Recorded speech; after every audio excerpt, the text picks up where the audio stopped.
केंद्र सरकार के कर्मचारियों और पेंशन पाने वाले लोग एक बार फिर 8वें वेतन आयोग को लेकर उम्मीद और चिंता के बीच फंसे हुए हैं। इस बीच बड़ा सवाल यही है कि कब से आएगा 8वें वेतन आयोग का बढ़ा हुआ पैसा।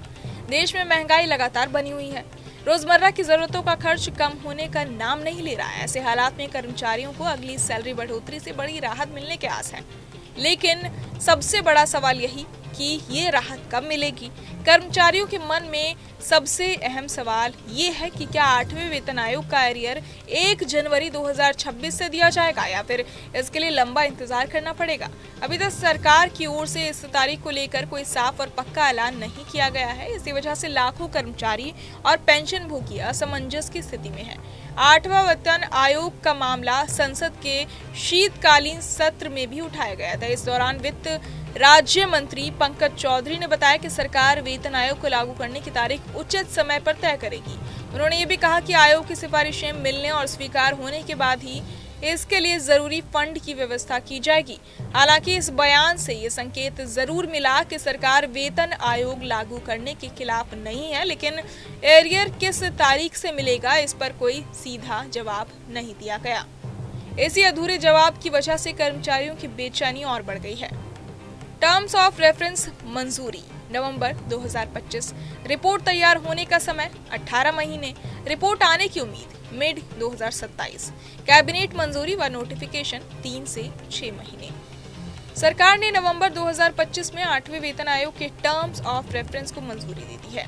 आयोग को अपनी रिपोर्ट सौंपने के लिए करीब 18 महीने का समय दिया गया है। इस हिसाब से आयोग की रिपोर्ट 2027 के मध्य तक आने की उम्मीद है। रिपोर्ट आने के बाद सरकार को उस पर विचार करना होगा, फिर कैबिनेट को मंजूरी, जरूरी बदलाव और अधिसूचना जारी करने में भी समय लगेगा। इसमें आमतौर पर 3 से 6 महीने और लग सकते हैं। अगर यही प्रक्रिया अपनाई गई तो नई सैलरी लागू होने में 2026 से भी काफी आगे का समय लग सकता है। इस देरी की सबसे ज्यादा चिंता उन कर्मचारियों को है जो रिटायरमेंट के करीब हैं।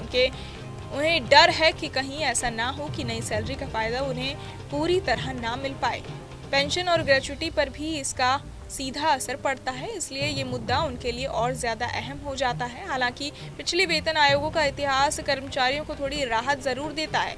उदाहरण के तौर पर 7वां वेतन आयोग जून 2016 में लागू हुआ था, लेकिन एरियर 1 जनवरी 2016 से दिया गया था। 6वां और 5वां वेतन आयोग भी देर से लागू हुआ, लेकिन बकाया रकम पिछली तारीख से मिली। इसी आधार पर कर्मचारी संगठन और पेंशन भोगी उम्मीद कर रहे हैं कि 8वें वेतन आयोग का एरियर भी 1 जनवरी 2026 से दिया जा सकता है। फिलहाल सारी बातें अनुमान और अनुभव पर आधारित हैं।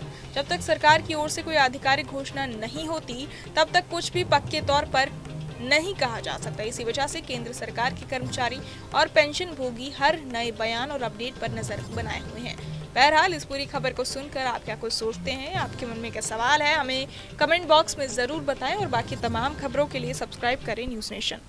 आपके मोबाइल पर तुरंत आएगी ब्रेकिंग न्यूज, स्क्रीन पर सबसे पहले दिखेगी बड़ी खबर, देश दुनिया की हर खबर एक जगह। अब आपके मोबाइल पर तुरंत फटाफट इंस्टॉल कीजिए न्यूज नेशन ऐप और रखिए खुद को अपडेट।